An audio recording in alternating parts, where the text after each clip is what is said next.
So welcome to this new whole thing where I try and talk about what I'm doing and why and how I'm doing it. Honestly, no clue. It's super hard to talk for like an extended period of time, especially when you're just talking alone in your room to yourself and not actually having a conversation with anyone. For the meantime, I've got this sort of script thing that I've written out, and it's hard to also talk really enthusiastically because I feel like an idiot. So anyway, these paints were a birthday gift of a friend, and she does the whole YouTube thing, so I thought it'd be really cute to record a little video so I could share it with her and what I did.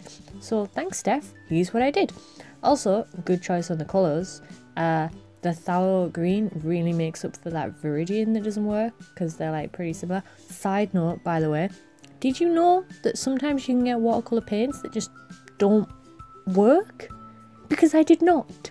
I bought this Winsor & Newton set ages ago, like professional quality mind, not like the Cotman student grade. The Prussian blue and Viridian half pans just didn't work. Like, no matter how much water you used to activate the paint, no pigment came from it, and it was just like painting with water.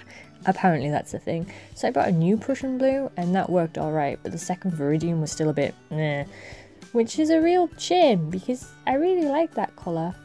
Also, with the shrink paints, which is what these ones are, I've never actually had that problem.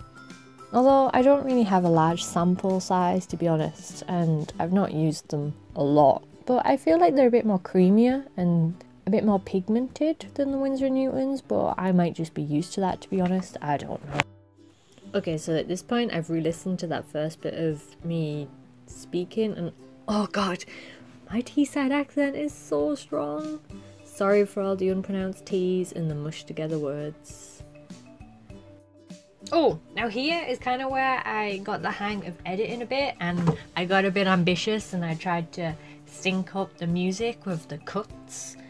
And I should have started that from the beginning because I only started doing that about halfway through, and so that meant the end kind of half was synced up to music, sort of, where I could do it.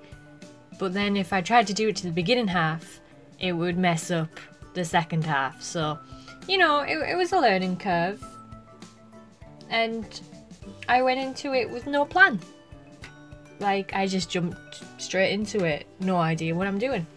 Speaking of plans, this YouTube has got zero plans. I figured I could just upload pictures of me drawing stuff, but then that's not really informative. I guess I don't really have anything informative to give.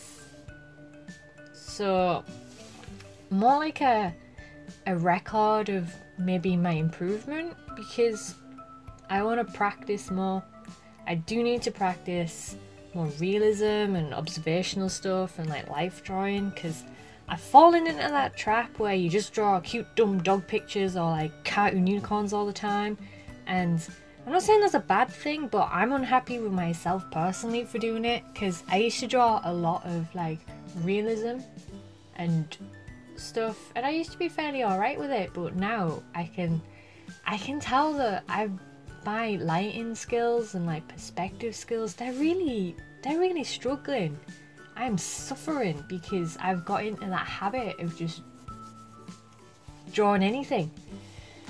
Because it's just so easy to draw a silly pug mermaid or whatever, instead of actually studying how light falls on objects through the sun shining through an open window and how it bounces off other objects and reflects that colour onto other colours and stuff. So I definitely feel like I've grown stale, and I'm going to try and use this as like a push to improve and keep a track of my journey. But who knows, I'll probably just end up recording myself drawing dumb dog pictures that I'll just try and flog on Etsy. And here's a top tip. Don't go straight from the pan of watercolour paint to the paper. Like, mix it in a palette first with your water, because otherwise you can end up with like chunks of pigment attached to your brush and it just makes it a bit ugh, like I did there with the stripes on the umbrella. Also use proper watercolour paint. Not paint, I mean paper. And if you stuck with me this long, thank you for watching. I'm I hope you enjoyed it, and I don't know when I'll ever release another video, but you know, if you click subscribe, you'll get a little notification. There's the finished piece. See you later. Bye!